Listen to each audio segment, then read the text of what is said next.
देख रहे हैं P20 न्यूज। ट्यूमर को हटाकर कैंसर ग्रस्त अंगों को बचाना संभव। कैंसर को जड़ से खत्म करने के लिए रोबोटिक सर्जरी वरदान, डॉक्टर माहिर। अब खबर विस्तार से।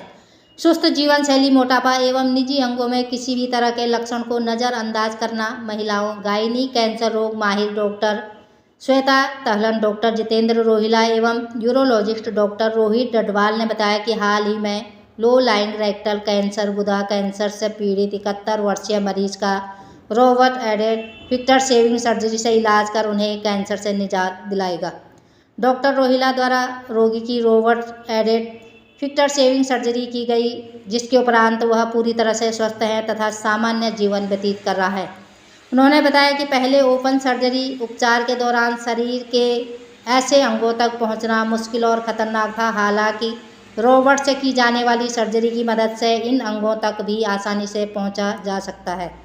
उन्होंने बताया कि मरीज के ऑपरेशन के दौरान शरीर के जिन हिस्सों तक हाथ पहुंचाना मुश्किल था, अब विशेष कैमरे के माध्यम से ऑपरेटिव एरिया का 3D व्यू देखकर 360 डिग्री तक घूमने वाले रोबोट की मदद से वहां तक पहुंच की जा सकती है। सहारनपुर से महेश कुमार की खास रिपोर्ट। खबरों के साथ जुड़े रहने के लिए चैनल को लाइक, शेयर और सब्सक्राइब अवश्य करें।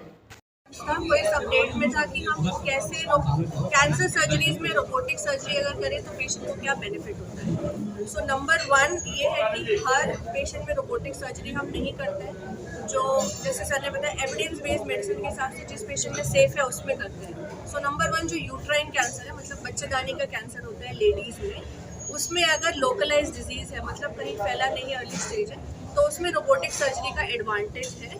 क्योंकि यूजुअली हमें यूट्राइन कैंसर मिलता है ओल्ड लेडीज़ में जो ओबीज होती हैं या जिनको कई प्रॉब्लम्स होती हैं, बीपी, शुगर, हार्ट का प्रॉब्लम वगैरह। उसमें हम पूरा पेट काटने के बजाय की होल सर्जरी से ये कॉम्प्लेक्स सर्जरी कर सकते हैं। तो पेशेंट का रिकवरी बहुत फास्ट होता है, ब्लड लॉस नहीं होता है और पेशेंट बहुत जल्दी अपने नॉर्मल उसमें वापस आ सकता है। So world over uterine cancer में अर्ली स्टेजेस में रोबोटिक सर्जरी अपकमिंग है, ऑलमोस्ट स्टैंडर्ड ऑफ केयर बन चुका है।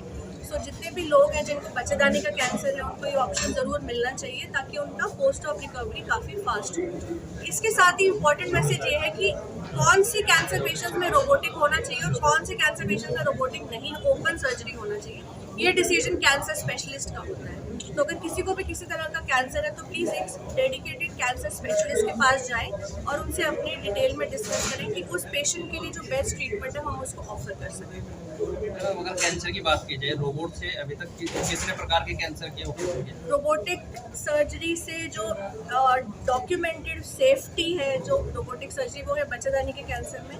उसके अलावा जो लैट्रिन के रास्ते का कैंसर होता है या कोलोन का कैंसर होता है, जैसे कोलोरेक्टल कैंसर में, स्टमक के कैंसर में, उसके अलावा पैनक्रियाटिक कैंसर में भी रोबोटिक सर्जरी आ चुका है। उसके अलावा यूरोलॉजी में, प्रोस्टेट कैंसर में तो robotic surgery standard of care है, उससे अच्छा कुछ नहीं है प्रोस्टेट कैंसर में रोबोटिक के अलावा।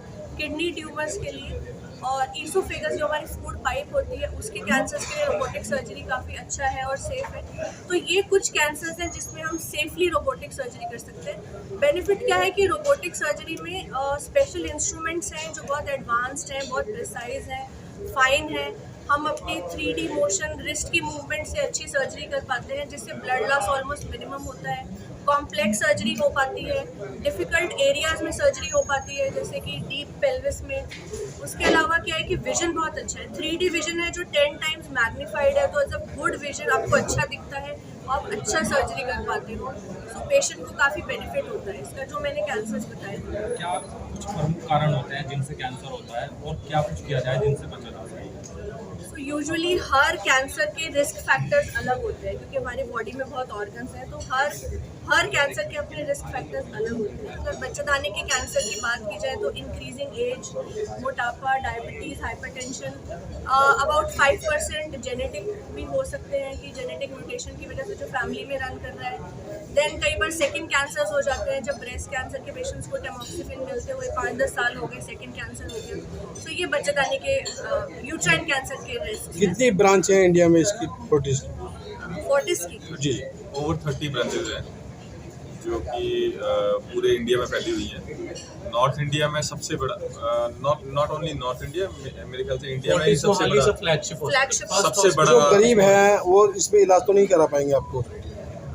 सर देखो हमारे पास फोर्टिस में वो तो आप एक तो हुआ कैश पे पेशेंट, लेकिन उसके अलावा हमारे पास सारी इंश्योरेंस पॉलिसीज़ है, ECHS, CGHS जो गवर्नमेंट की पॉलिसीज़ है, हमारे जो रिटायर्ड आर्मी पर्सनल्स हैं, उसके अलावा हमारे पास जो गवर्नमेंट एम्प्लॉयज़ हैं जैसे हरियाणा गवर्नमेंट और हिमाचल गवर्नमेंट, CGHS, ये भी पेशेंट्स आते हैं ट्रीटमेंट। तो हिमाचल वगैरह वो अदर भी तो स्टेट है जहाँ पे आपके ब्रांचेस हैं, हॉस्पिटल है हाँ वो। उसका हर स्टेट के साथ उनका रिस्पेक्टिव टाई जहाँ अप पे वो है उसके साथ, जैसे मोहाली है, उसके अलावा लुधियाना, अमृतसर में भी ब्रांचेस हैं, उसके अलावा दिल्ली में काफ़ी ब्रांचेस हैं, देन मुंबई, बैंगलोर में ब्रांचेस हैं। तो जहाँ जहाँ पे जो फोर्टिस हॉस्पिटल है उनके आपस में टाई सर आपके माध्यम से एक और मैसेज जाना चाहिए अक्रॉस कि आप सब लोग अपनी इंश्योरेंसेस कराएं। Health is an important component. अगर आप बेसिक भी हेल्थ इंश्योरेंस ले लेते हैं तो majority of the cancer procedures उसमें कवर हो जाता है। रोबोटिक नहीं भी हो, ओपन सर्जरी, लेप्रोस्कोपिक सर्जरी उसमें कवर हो जाते हैं। बट आपके थ्रू ये मैसेज ये जाना चाहिए लोगों के अक्रॉस कि प्लीज़ अपनी हेल्थ को इग्नोर ना करें, अपनी हेल्थ इंश्योरेंस जल्दी से जल्दी अपनी सिक्योर करें। जबकि उनके पास ना डायबिटीज़ होगा, हाइपरटेंशन कुछ नहीं है जब उनके पास, तो उनकी हेल्थ इंश्योरेंस का प्रीमियम भी बहुत कम होगा। मेरे ख्याल से जल्दी हेल्थ और एक इंश्योरेंस चीज़ और इम्पॉर्टेंट है कि अर्ली डिटेक्शन बहुत ज़रूरी है। तो जैसे सबका क्वेश्चन है कि हम कैसे कैंसर से बचें, तो ये है कि अगर आपको किसी भी पेशेंट को कोई भी सिम्टम आता है जो आपको सस्पिशियस लगता है ना जनरली, तो उसको इग्नोर ना करें, जल्दी से जल्दी डॉक्टर के पास जाए, क्योंकि अर्ली स्टेज में बेटर ट्रीटमेंट होता है और सर्वाइवल बहुत अच्छा होता है। किसी को भी कैंसर को डाउट हो या कैंसर डायग्नोज हो तो सिर्फ कैंसर स्पेशलिस्ट के पास ही जाए। और जैसे फोर्टिस में हमारा कॉम्प्रिहेंसिव कैंसर सेंटर है, तो सिर्फ सर्जरी नहीं, कीमोथेरेपी, रेडियोथेरेपी, एवरीथिंग इज